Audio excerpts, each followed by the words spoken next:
All right. Well, good afternoon, everyone. It's 12:32, and it looks like it's going to be a beautiful sunny day. And welcome to you. This is the Board Finance Committee on the East Bay Regional Park District. We're meeting on January 25th. And Shannon, please call the roll. Thank you. Shannon Rice, Recording Secretary, taking roll. Chair Corbett. Here. Director Mercurio. Here. And Director Rosario. Here. Thank you. And would AGM Deborah Ocker introduce the Park District staff participating?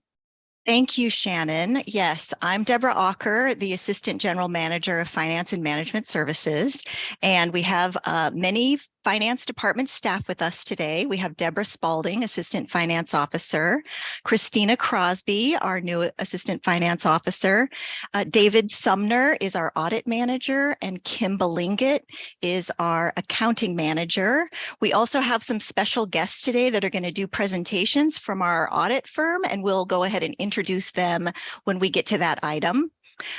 We also have some other support staff helping us with the meeting today. And just wanted to welcome Director Mercurio to his first Finance Committee meeting here, and re-welcome Director Corbett as our chair and Director Rosario.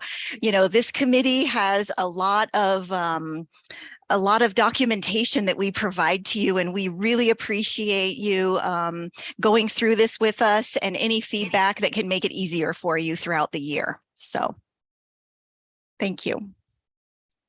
All right. Before I mention that first item on the agenda, it won't hurt to say again, welcome, very much welcome to our board members, and welcome to John Mercurio, his first meeting here in finance. We're very happy to have you. And of course, we're happy to have Dee Rosario as well. He's been to a few of these meetings. So thank you, everyone. And the first item on the agenda this morning. Sorry, can I interrupt just before? I'd like to let everyone know how they can make public comments today. Thank you, Shannon. Oh, yes, please. I thought you were going to already do that. Go ahead. Thanks. So today's meeting is held pursuant to the Brown Act as amended by AB 361. Board members and staff may participate via phone and video conferencing. The Park District is providing live audio and live video streaming for this meeting. Members of the public wishing to make a public comment can do so one of the following three ways: live via the Zoom meeting by submitting an email to me at srice@ebparks.org, or by leaving a voicemail at 510-544-2400. This information is noted on the agenda located at the Park District website, ebparks.org. And if there are no questions about the procedures, we can begin. All right, thank you very much. So welcome once again to our Finance Committee meeting. And the first item on the agenda today is the annual financial audit planning memo for the year which ended December 31st, 2022, an engagement letter with independent auditors. So welcome, Ms. Crosby, and to all the rest of you. Okay, hi there. I'm going to go ahead and share my screen. Hopefully you guys can all hear me.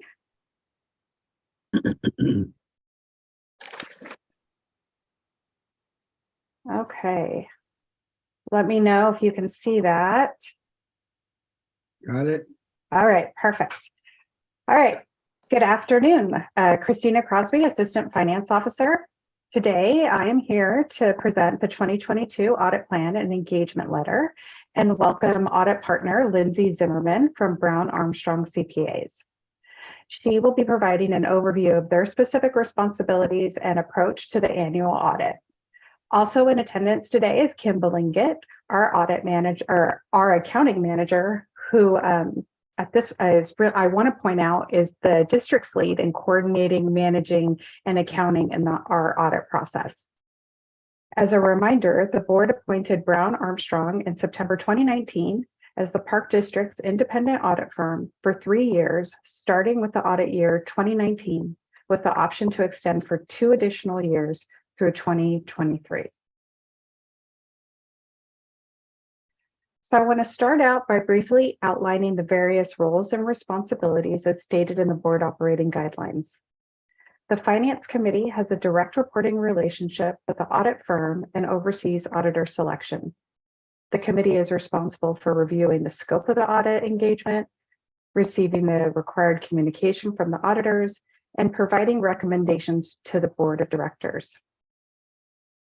District management is responsible for establishing and maintaining effective internal controls and for complying with policies, regulations, and agreements. Management is also responsible for the preparation of the annual comprehensive financial report, known as the ACFR, in accordance with the generally accepted accounting principles. Additionally, management is responsible for the preparation of schedules of federal grant expenditures and assists with grant compliance as part of the single audit requirements.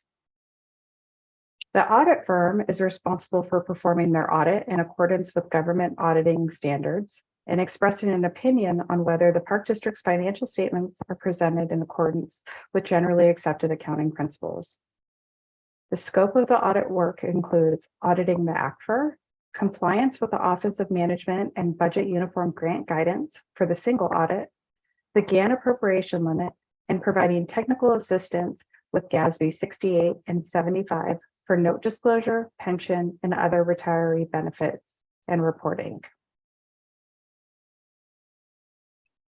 As for the audit schedule for this year, planning began in December with developing the detailed audit plan and critical dates list and refamiliarizing the audit team with the operating environment of the Park District.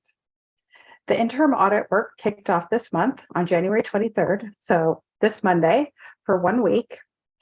And Brown Armstrong will be completing the final field work the last week in April. Finance staff will then finalize the annual comprehensive financial report, which management will present to the Finance Committee and the Park Advisory Committee at the June meetings, and then to the board in July for acceptance.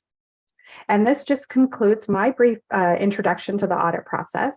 And I'm going to turn it over to Lindsay for her presentation if you don't have any questions for me at the moment. Good. Okay, Lindsay, I will let you bring up your screen and go ahead and get started.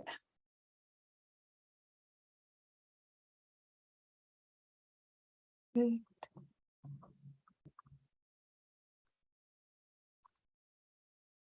Can everybody see that screen? Great. Yep. Thank you, Christina.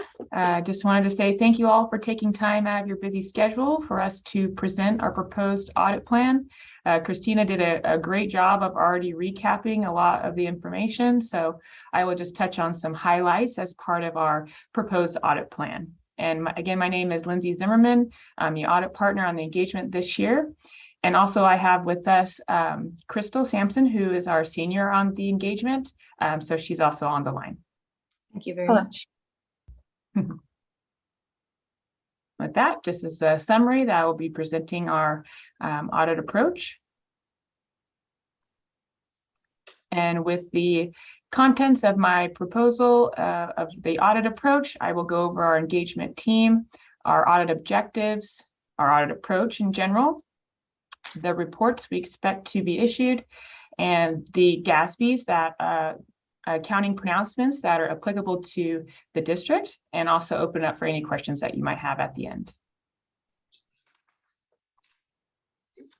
And once again, I am the engagement partner. And I also mentioned that Crystal is on the line here. We also have Ashley Green, who will be our engagement technical reviewer. She's out of the Stockton office. Crystal and I are out of the Bakersfield office of Brown Armstrong. And we also, just so you know, we also have an office in Fresno. So we're all up and down the state, so we can cover a lot of ground. So that's great.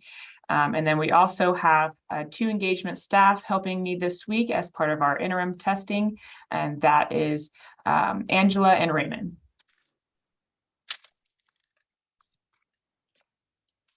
As for the audit objectives, there are 3 levels of objectives. one for the public and the district, which we are to issue independent opinions and reports that provide assurance over the financials as a whole that are released by the district.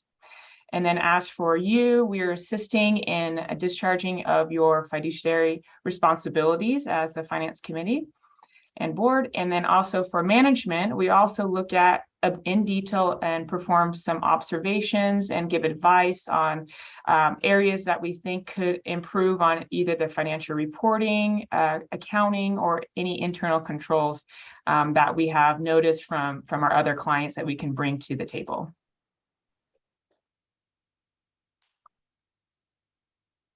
As for the audit objectives, we are performing the audit in accordance with GAS, or Governmental Auditing Standards. And to touch on this highlight, we are to provide reasonable assurance as to whether the financials are prepared in accordance with GAAP, or accounting principles generally accepted in the United States. And one big thing is that the financials are free of material misstatements due to error or fraud.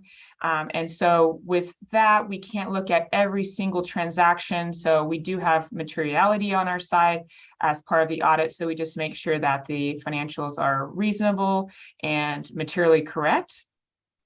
And then also, due to the funding, we have obtained reasonable assurance over the effectiveness over internal controls of financial reporting in all material respects. So we look at all the major ins and outs of the transactions to make sure that those controls are in place and operating effectively. And for our audit approach, I'll just kind of summarize this. We have basically four phases. Christina touched on the planning that we do from our office. We develop we familiarize ourselves with the district's environment through online research and our previous interviews and work papers from prior years. We also develop a risk assessment and a risk-based approach and look at areas of concerns where we can develop our audit plan, produce some preliminary analytical reviews, and develop an audit plan for our interim testing, which is occurring this week. And so far, so good. The staff have been excellent, providing us all the information that we're needing and open for any questions and walkthroughs and interviews this week. So it's been going very smoothly. We perform fraud testing, fraud interviews, just to make sure that those are not occurring. And we look at in detail walkthroughs of all significant audit areas. We also test controls in detail over all significant processes. And then after we perform all of that testing, we redesign our approach for the final fieldwork, which will be occurring in April. And in April, we perform our substantive testing, and where we confirm all major balance sheet or year-end balances of cash, any debt, GASB 80s, GASB 68 and 75 in terms of the pension and the OPEB liability type things. We confirm with legal and do all sorts of things in that way. We also substantiate any of the capital assets and a lot of the other year-end balances, as well as perform some analytical procedures and any further detailed testing on the revenues and expenditures. And we also make sure that we finalize our single audit testing as part of the uniform guidance and make sure that the district is in compliance with the federal funding that they've received. We look at the appropriation GAN limit. And then all throughout both of these processes, we are in constant communication with the district with any areas of improvement that we have or status updates and that sort of thing. So no one is surprised throughout the process. And then in May and June, we perform our completion procedures, draft our letters, make sure we perform all the different levels of review we have to perform in order to issue those opinions. And then we will present the audit results to you at that time as well. Okay, thank you very much. And then we're just going to issue 4 to 5 reports at the end. We have the internal audit report over the financials, internal controls report, report on compliance for the federal funding, required communication letter to the board. And if there are any areas of concern that we find that would rise to the level of a significant deficiency or material weakness, we'll issue that. And then just to touch on the GASB's, Governmental Accounting Standards Board, has been very busy lately, and leases, that's first one, GASB statement number 87 is a very important, very time-consuming GASB that the district has already spent a significant amount of time into researching all of their leases to make sure that they've captured all of the leases properly. That will need to be it's a difference in how these leases are recorded. They're going to be on the balance sheet or, the statement of net position this year as a receivable and a deferred for any type of lessor activities. And then for any lessee type activities, then they will have that liability on the books as well as a right of use of those assets. And so I know the district is working very diligently and putting in a lot of hours to make sure that they are implementing this standard properly. And then the other two, 92 and 97, we will look at that in more detail just to make sure that both of those are implemented properly as well. Great, thank you. And so I only did the GASBs that were applicable, and I know 87 is a real big one, so I wanted to touch on that a little bit more. But with that, just want to keep it short and sweet and open it up to any questions that you all might have. Thank you. Directors, do you have any questions? I have a question if I can find it. Okay, Director Rosario. Yes, in our packet where we get the on page 5, it has the auditor's responsibilities for the audit, and I was just a question of I think it's in that paragraph or that section 1, 2, 3, the third paragraph. It states that because the determination of waste and abuse is subjective, government auditing standards do not expect auditors to perform specific procedures to detect waste or abuse. And I was wondering if an auditor discovers a violation of, and there's four categories: errors, fraudulent financial reporting, misappropriation, and violations of laws. Who does the investigation? Is that back? Do you do the, Yeah, does the auditor do the investigation, or is it gone back to the agency? Yeah, so if we would discover anything of that sort, I would first go back probably with Kim, with the financial department, just to make sure that we're all on the same page that this is actually occurring. And then I would turn it back over to the finance department to determine what would be the best course of performing that research, whether it's internal audit and that whoever had the management has determined would be the best team or person to approach that. And then we would reconvene on the results, and then we would have to communicate that obviously to the board of directors. So, and then just a follow-up question, because it's described as waste and abuse is subjective. Who makes that determination, or who sets the standard for what is abuse or waste? I think that is why it's kind of a disclosure on our part that I don't think government auditing standards really defines that in detail of waste and abuse. So if there is anything that looks unusual to us, obviously abuse, or if there's some sort of waste, then we would bring it back, but to management. But I'm not exactly sure about the full definition, and I can look into that in more research if you like me to follow up on that.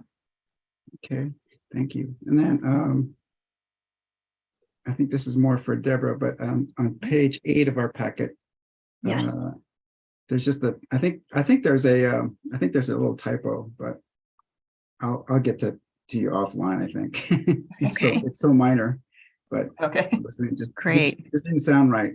Yeah. And Director Rosario, you're right. This is language that's directly related to financial audits. So Mhm. it is a great question for us to really have a better understanding of what that means. So we can even get some more information for the Finance Committee. It is, as Lindsay mentioned, the auditors are reporting directly to the Finance Committee on these high-level things. So I appreciate her saying she's going to make sure she gets her facts straight, but then she has an obligation to report to the Board of Directors through the Finance Committee with any, like you said, major discrepancies or, findings of fraud. Yes. Thank you. Great, thank you so much. All right. Any additional questions, Director Mercurio? Pardon me. I was. Oops, you're not. You need to push. No, I don't have any questions. Okay, thank you very much. And I don't have any additional questions either. Dee Director asked a Corbett, question I wanted to ask, and just a moment. And Deborah, sure. What do you have? I'm sorry, I didn't mean to interrupt. I just wanted to mention that we're very happy to have Lindsay and this new team. So we've been working with Brown Armstrong for a while. If you've watched the former previous Finance Committee meetings, Rosalva Flores was our audit partner, and we worked very closely with her. This is kind of a whole new team. So for them, a lot of work, for us, a lot of work, but it really provides us with that independence. That is really what the whole audit process is supposed to be. And we really look to them to have a fresh eye on the district and give us some good feedback. We're very proud of receiving our unqualified opinions of our financial reports. It's super important to the district to get an unqualified audit opinion because it helps us to continue to get the GFOA awards that we seek. Also, our grants. It's very important for our grant program to have this single audit opinion and our financial opinions. And then, of course, for our bond ratings. So, a pretty important process for us to go through. And we really appreciate any input that the audit team gives to us to make improvements. Thank you. Thank you very much. And we appreciate that work, Lindsay. Thank you. Great. Any other comments, questions from anyone? All right. Well, thank you. That tells us it's going to be a great year of review, and that's a good thing. So thank you. All right. All right. Thank you all. Have a good rest of your day. Appreciate it. And we're on to the next item on the agenda, and that is number 2, which is 2023 Investment Policy Review and Update. And we'll have that from Ms. Spalding. Nice to see you. Happy New Year. Hey, thank you. Happy Year of the Water Rabbit. That's right. Good afternoon, everyone. Deborah Spalding, Assistant Finance Officer, and I'm going to share my screen right now. And hopefully you can see that all right. And I'm going to walk you through the updates that we are making to our investment policy this year.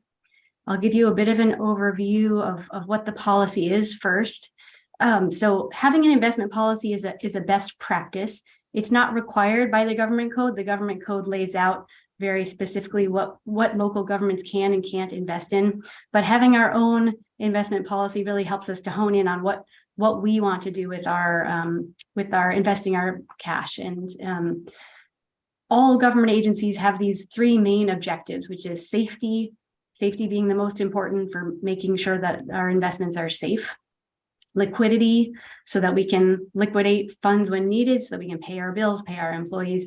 And then the last one that all government agencies have is yield, but that's the least important. So you may, hear in the news something about investments and think, well, why aren't the park district's investments doing as well? We really are primarily looking at safety and liquidity, and yield is less important for us. And then we have two other objectives that are in our investment policy that are sustainability, which is different and really special to us as a park district, and then also just maintaining the public trust.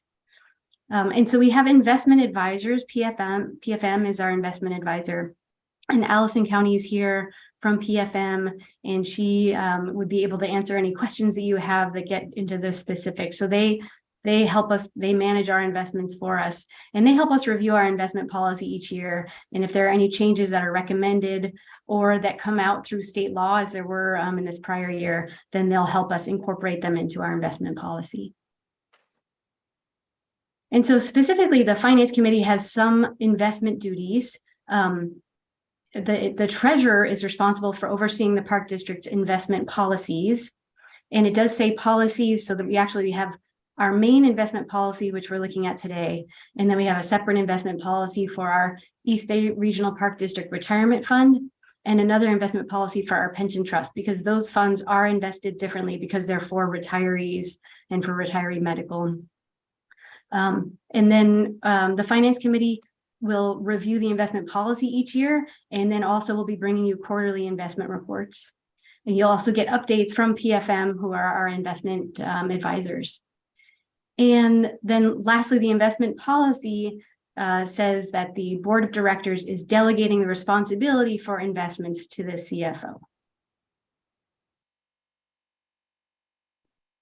So now I want to walk you through the changes. You can see that they are in red line in your packet. This is beginning on page 21.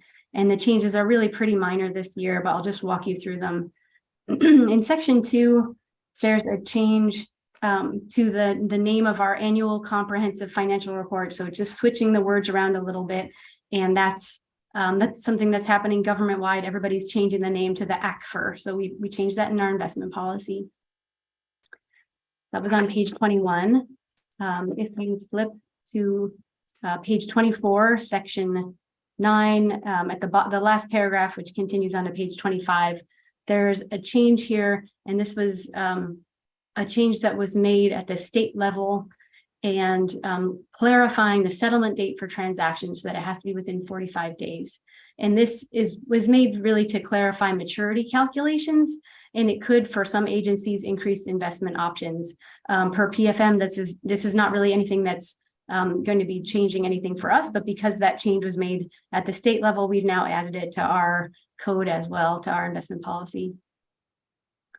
And then lastly, in section 13, this is on page 29, we have some clarity added to the types of investments that may be made beyond 5 years. So a little bit earlier in that section about maturity, we clarify that the board of directors actually back in 2018 authorized investments beyond 5 years. And then we're now adding the specificity. I'm having a hard time hearing you guys. Or are you having trouble hearing me? Yeah, I can hear you now. Okay, let me move closer to my microphone. So in 2018, the board of directors authorized that we can invest beyond 5 years.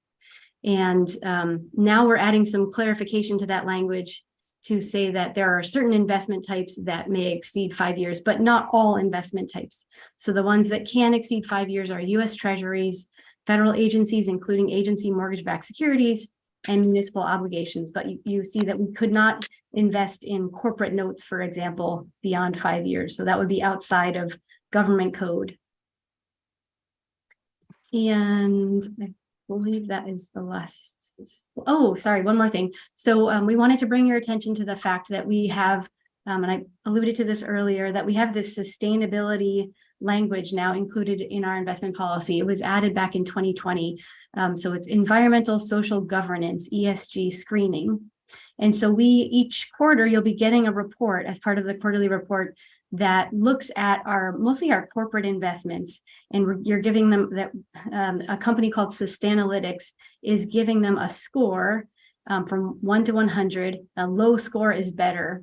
And so we're looking at the sustainability, environmentally, socially, and the governance of these corporations. And the idea is that if we let these corporations know that we are measuring their ESG scores, then it's going to start to matter to them. And they'll know that, agencies like the park districts, and there are lots of entities that use ESG screening. So if entities like us are looking at this score, then there's an incentive for those companies to improve their score, to do more in the way of being clean and green. So the intent is to protect the park district's investment portfolio, because those companies that have good ESG scores actually tend to be really strong companies. And sometimes there's even some studies that show that they do have better earnings, and also to encourage companies to make those changes to improve their ESG scores.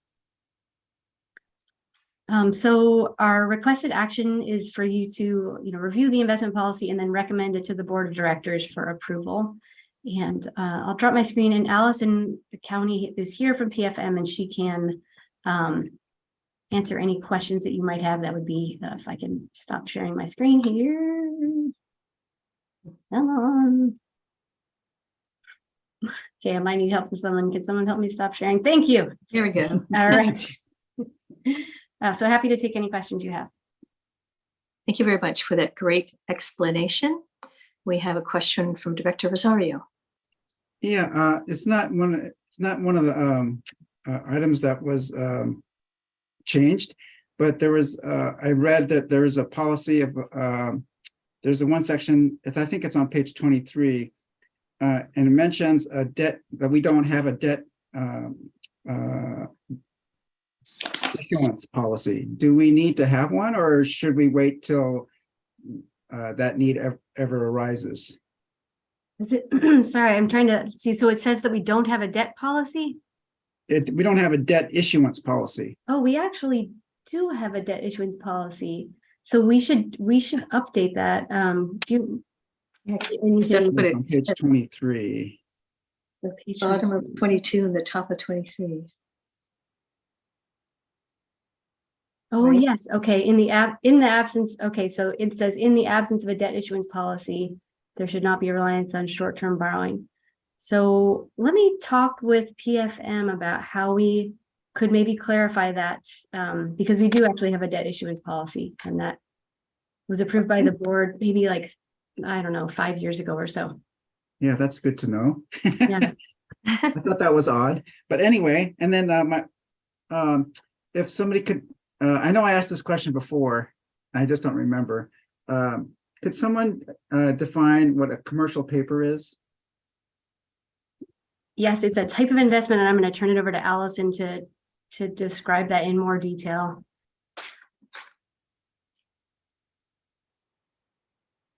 Hello, Allison. Oh, Oh, she's on. can't hear her. Oh, we can't hear you. Is it better? There we go. Okay, sorry about that.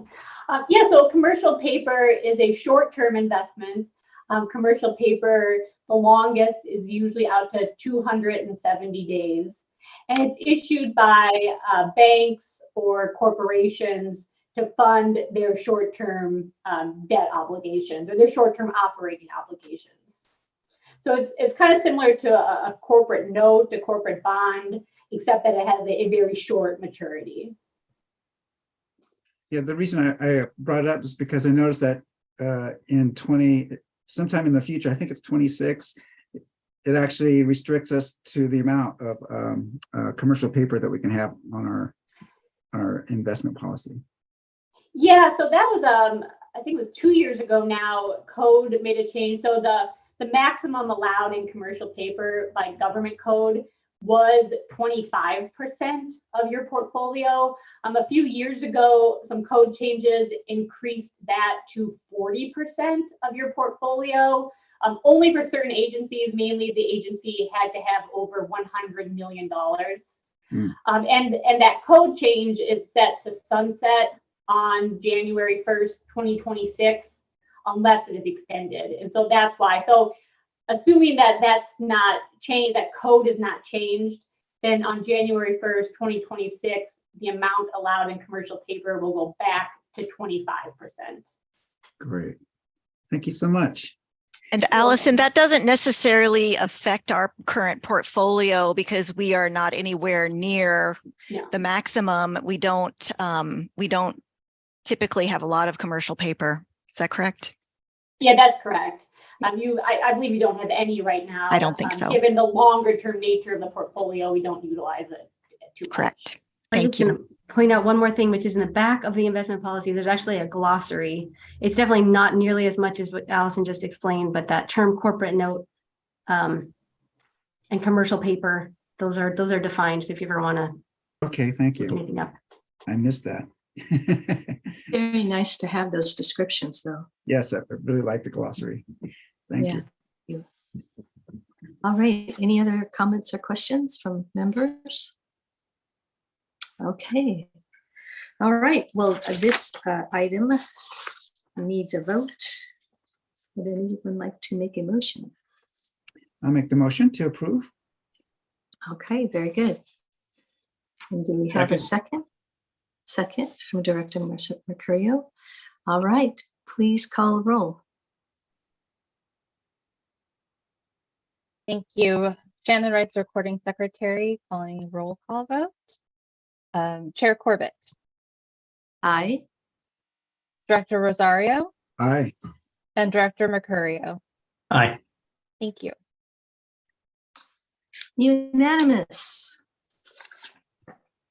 Thank you, Deb. You talked us into it. Thank you very much. All right. It looks very good. Okay, and so we're now on our third item, and that is the 2023 Board Finance Committee Work Plan and 2022 Board Finance Committee Accomplishments. Ms. All right. Spalding, can you please present that? Yes, so I'm going to present, and then Deborah Ocker may jump in and add some more information. So we're going to talk through first, review what was accomplished last year by the Finance Committee, and then we'll talk in a little bit more detail about what we are planning to work on in 2023, with the caveat that, you know, this is a plan, and things may change. The dates in particular, we may not bring things in the order that we think we will, but this is our plan. So first, looking back at last year's Finance Committee meetings, we had 11 meetings, and we covered all of our quarterly reports that we intended to. So we have a quarterly job order contracting report that we bring to you, quarterly investment report, and quarterly financial statements. And then we also have our annual reports. There's an annual audit report that our audit manager will bring, and of course our annual financial report. And then we did a couple of special projects to bring to your attention. We issued our Measure WW bonds, and we did a $60 million issuance, and half of that was green bonds and half of that was regular bonds. And we also made some updates to our contract with our 457 deferred compensation plan provider, Mission Square. So those are the two notable special projects we worked on last year. It came through the Finance Committee multiple times.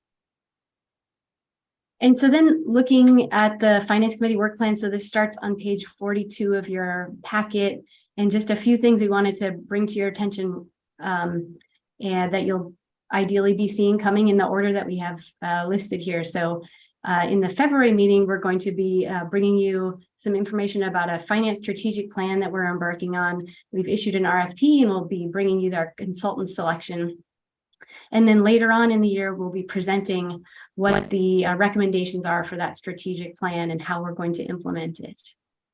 We'll also be giving you an update on the information system strategic plan that I think you guys know about, that's underway right now.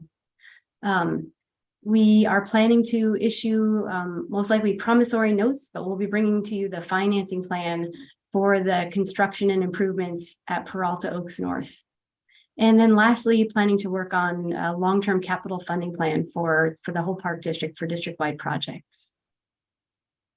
And I believe that is the last slide. And Deborah, did you want to jump in and say anything more on any of those? Sure. You can drop the slides again if you'd like. Try to do that. There you go. I did it for you. So in the packet, we do list out a few of the details from the board operating guidelines that just share what some of the role of the board finance committee are. And that's drives a lot of the things that we bring forward to you. And so it does talk about any issuance of debt or bonds, anything that has to do with a banking contract will come to you. And so, all those types of big decisions. There are some things that are very annual in nature that have not typically come to the finance committee since I've been here, and those are the lighting and landscaping districts. I think that's mainly because the government code, or whatever the lighting and landscaping code, requires us to go to the board of directors 3 times. So I couldn't really stomach taking it to the finance committee as well, but that's something that you'll see in the spring for the lighting and landscaping district special assessment process. We come to the board several times, and it's just the ability to put these assessments that have been going on since the 90s onto the tax roll. So we're not recommending any changes. Typically, we're just bringing them forward. Sometimes they have a little cost of living increase that are written in there. But otherwise, thank you, Deb. We do hear from some outside parties once in a while. We get them to come to the finance committee. So I think right now, like we mentioned, the IS team is scheduled to come to the finance committee to just give you some report out on the recommendations of that strategic plan. And sometimes we have the risk department come and give an update. It all has to do with money. So main things that have to do with money. Also in the past, you might be familiar with us issuing what we call community facilities districts for the park district. They're a little bit like the lighting and landscaping zones of benefit. They're just another way to pay for lands that are possibly donated to us or given to us. So from time to time, we have those, and they come forward to the finance committee. So again, never a dull moment. And we have the attachment if you had any questions. Okay. Can you hear me? Yes. All right. Any additional questions on this presentation? Yes, Director Rosario. Yeah. Director Rosario, this I'm is sorry, I'm having problems with that.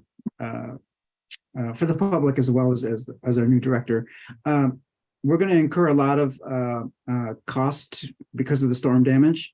Mm-hmm. And I know we did this exercise in 2017, but could you outline how we covered those expenses? And then, of course, and we're also applying for grants, so that would be helpful. Thank you, Director Rosario. So whenever there is a major disaster, right, the general manager and the board of directors all approved a resolution declaring a disaster here for the park district. Also, Alameda County and Contra Costa County declared disasters. And so typically there is public funding that can help support emergency work, debris removal, and other permitted work that may be required due to the damages. In 2017, we incurred significant damage, around $10 million worth. And there was a federal declaration for those storms where we were to get FEMA federal grant funds. This particular storm right now, as of right now, there is only a federal declaration on the emergency work portion. So not as significant funding being available to us yet. We're still working closely with the counties and having, different legislators come out and see the actual damage that occurred. But for right now, I don't believe that Alameda and Contra Costa County have the broad amount of disaster recovery available yet. But with that said, we at the district, we track all of our costs. As soon as we know something is coming, we set up different tracking mechanisms in our accounting and our payroll software. And so the staff records everything that has to do with this disaster so that if later we are eligible for any grant funds or insurance funds, the park district has a pretty good insurance package over our structures. And then we can really capture all the details of those costs and submit them for reimbursement where it's appropriate. And so we're doing that right now. And so we were logging any overtime costs related to this, which will be eligible. Some of the tree damage and tree removal can be considered emergency work. And so we're capturing those details. And so we will be working with the State Office of Emergency Services to file a claim for what we know is eligible. And we'll continue to seek additional funding as we get out there into the areas where, sometimes we have different slides in our parks. And then certainly at Lake Del Val, which is a state park, we do look to the state to help us with the damage there because it's a reservoir and the water rises up and it basically covers a lot of our recreational areas there, including this year it covered, it reached up to the bottom of the visitor center, which you saw in a presentation last week. So we continue to track all those costs and make sure that we're ready as soon as we get the go-ahead to submit for reimbursement by any of those parties. Great, thank you.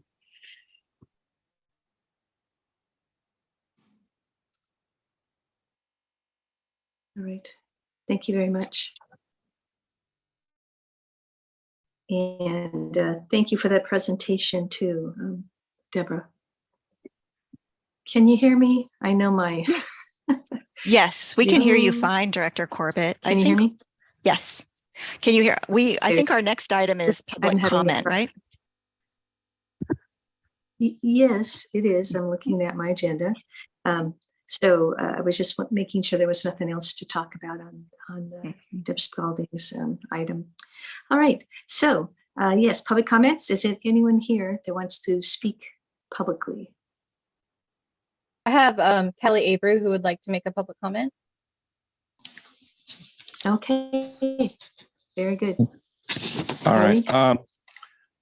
When it comes to the disaster declaration, yesterday the Director of Public Works of Alameda County and the Sheriff's Department admitted that they don't have that federal declaration. Some other counties do, but Alameda County does not. I'm not sure about Contra Costa County.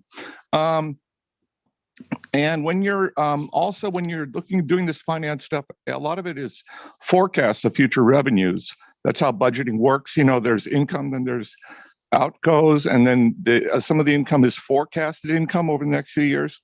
So I just direct you to a headline from the San Jose Mercury News today, 2 days ago. It says, let's see, what does it say? It says, falling Bay Area home prices expected to keep tumbling amid high interest rates. Region's median home price fell almost 10% to $1.1 million in December. So just, I know the city of Fremont was forecasting aggressive house price increases, and your district was forecasting moderate house price increases and property taxes over the next few years. And then over here, one more thing. Very important. When you talk about waste, abuse, and mismanagement, the audits should be looking also at some basic degree of organizational performance and operational productivity. Like, are the doors open? Are you serving your customers?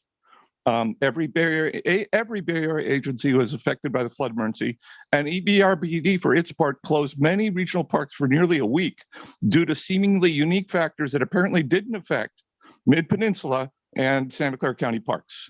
So we've urged your board to prioritize the stability, reliability, resiliency of park operations in order to prevent similar shutdowns from occurring in the future.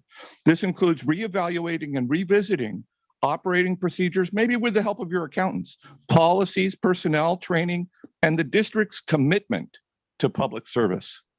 We really think that if everybody were closing all the parks, that would be one thing. But when only one district is closing most of its parks and putting it up on the website, there's something going on that's unique and needs to be considered from the standpoint of organizational performance and operational productivity. Thank you. All right. Thank you. Any other comments from the public? No one else? All right. Are you able to hear me? Are you able to hear me? Yes, Director Corbett, we can hear you fine. Are you able to hear me? Hello. There's a little delay, Director Corbett, Hello. but we can hear you. Hello. Can you hear me? Yes. Yes, Can you we hear can me? hear you, Director Corbett. Looks Yes, like she might be frozen. Okay. yeah, Yeah. It's you guys I can't hear. yes. In any event, thank you very much. That's public comments. The next item is committee comments. Any directors have anything they'd like to say? Yeah, I appreciate all the work, and that's come up to this point. And Okay. I also Director looking forward Rosario? looking forward to a very busy year, and I'm working with everyone. Be happy to see everyone in person soon. Great. Director Mercurio? Yes, so I'm happy to get started with the Finance Committee here now at the district as a director, continuing from my role many years on the Parks Advisory Committee, Finance Committee. So this is a little bit different, but not completely strange to me. So I'm looking forward to getting involved and learning a little bit more about the ins and outs of the district's finances. So, and I look forward to working with you other two directors.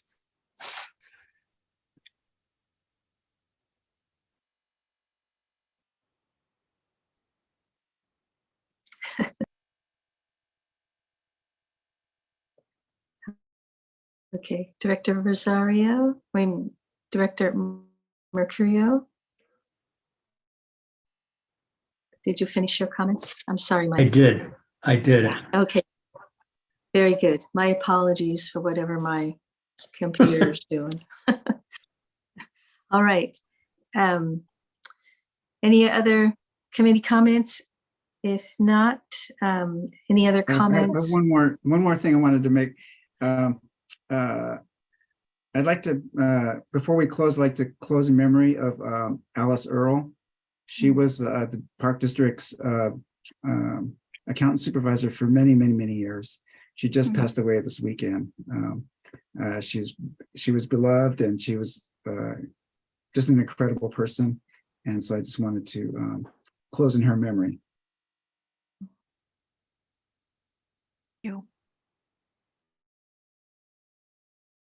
Thank you very much, Director Rosario. We will adjourn in her memory. And with that, today's meeting is adjourned. Thank you all very much.